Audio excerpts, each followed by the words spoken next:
So good evening. So I have a book review. Just finished The Prodigal Daughter by Jeffrey Archer. This is book 2 in the Cain and Abel trilogy. It's published in 1982. So this book is I didn't realize it was published that long ago. But anyways, the summary of this book is in book 2 of this trilogy. The beginning of the book, there's really kind of 3 parts of the book. There's a beginning part, which is kind of delves into the past, and it kind of retells the story of Cain and Abel and their kind of vindictiveness towards each other and their families.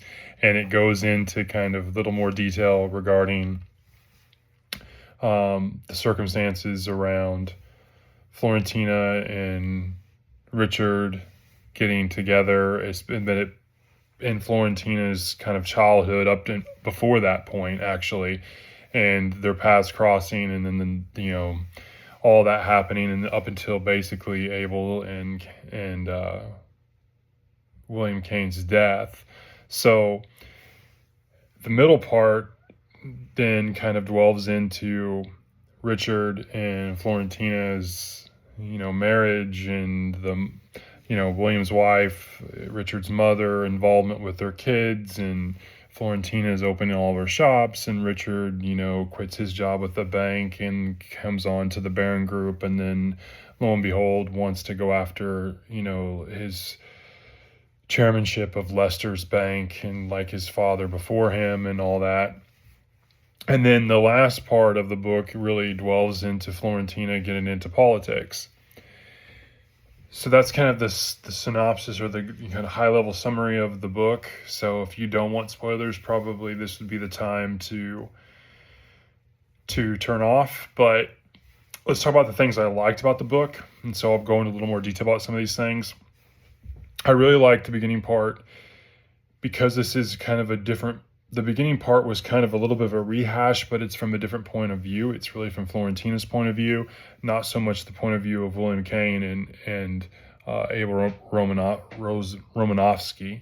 And so you get her take as a young child. You get to see her development as a gifted child and learning, and I really liked that point of view, and I liked her interactions with Miss Treadgold, who Abel kind of finds, someone to basically be the caretaker of his child and tutor and that kind of thing.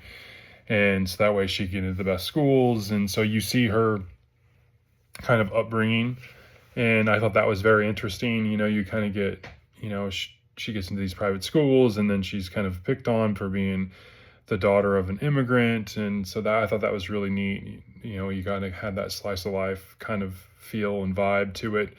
Definitely, she gets very humbled, and Miss Treadgold and her relationship is really good, and it definitely pays dividends later in the book, when they have when obviously she hears about her death, and, when Miss Treadgold's finally goes back overseas because she's from London. So that was interesting. I really liked, the point of view you get a little more in depth at the point of view of Richard and Florentina around the marriage. In the first book, it was mainly focused on, William Cain and Abel. And when you got to the point in that story, when you learn about Florentina and Richard getting together and their family is opposing it, or the father's opposing it, and so they run off to San Francisco. You get bits and pieces of that, but you get a little more insight, like the mother coming. I think that was a little more weeded out, if I remember correctly. The one thing too I remember is when towards the end of the first book, they did play into that scene where they finally opened the Florentina shop in New York, and both William Cain and Abel come, even though they're not going to the actual celebration or opening. They go and they see each other at a distance. They're way over, across the street, but they looking in at what's going on with them, and they see their children, and then they see each other and they give the nod. I thought that was an interesting take, from Richard's point of view. I think Richard was the one that kind of saw someone over there and maybe thought it was someone. But one of the big things was at the end, when Florentina and Richard go back to, well, first they go to Abel, and Abel, please forgive me type of thing. And then, and there's that reunion. And then they go to visit Richard's father, William Kane.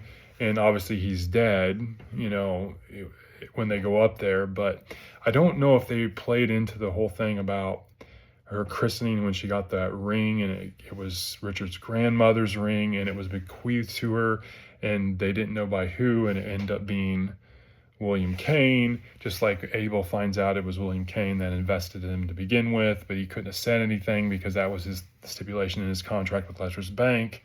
So that was really interesting. I also like, the kids growing up. I thought that was interesting. And I also like the stuff around Richard coming back in and challenging the gentleman and learning about who has the bank shares. And they had a whole twist with that about Richard trying to acquire enough bank shares, to leverage, the Barron Group and leverage Lester's and kind of make this joint venture. I thought that was pretty interesting stuff. I also liked, at the third part where Florentina is getting into the politics side, etc. And Edward, who was a childhood friend, you learn about him, and he comes back in and becomes a legal counsel in the Barron Group and gets back into her life. And obviously he has, a thing for her and kind of always has, even though he won't admit it. And Richard's aware of it and he just basically tells her that he's into you as well. And he doesn't play the jealousy card or anything like that, but he just acknowledges that it's true. I thought that was interesting. I also think too, it was interesting when she gets into the politics in the third part of the book. I really like some of that, especially around Richard. And then you find out about Richard's passing, then his mother's passing, then there was Richard's passing, and then she's trying to get for a Senate seat. And there's this, there's so much that goes on in the politics side.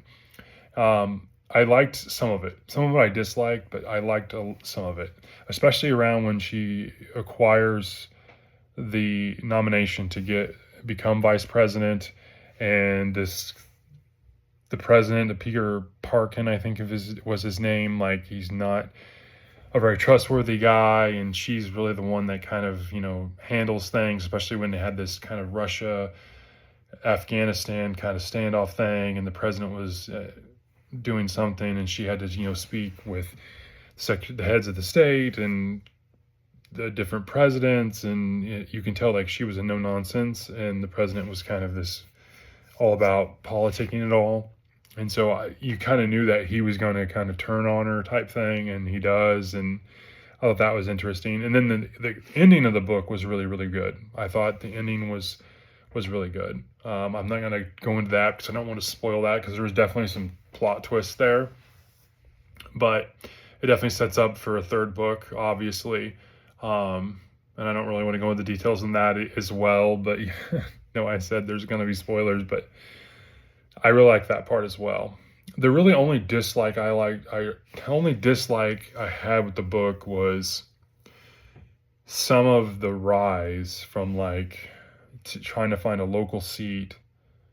I think it was either the Senate or the House of Representatives within Illinois, and then kind of her ascension into the Senate.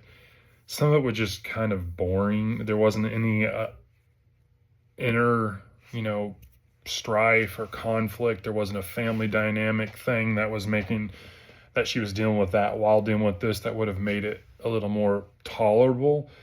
It wasn't bad, but there was probably a 30, 50 page stretch where it's just kind of I don't really care about that, but I understand why it was there. I mean, you had to set up because, you just don't go from, this known figure of the Barron, chairman of the Barron Group and owner of all these stores, and next thing you know, you're a vice president nominee. You had to have this kind of evolution, and I get that.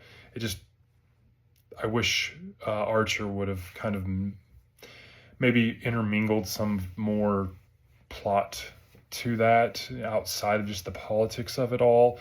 He does a really good job with time stamping, her interactions with different characters. You had Reagan, you had JFK, he does a very good job jumping from the 60s, 70s, and 80s. But some of it was just, for me. Overall, I give this book a 3.8, which is solid. I really think anything between anything between 3.8 and 4.2 is just good. It's good and solid. I really like the first book better.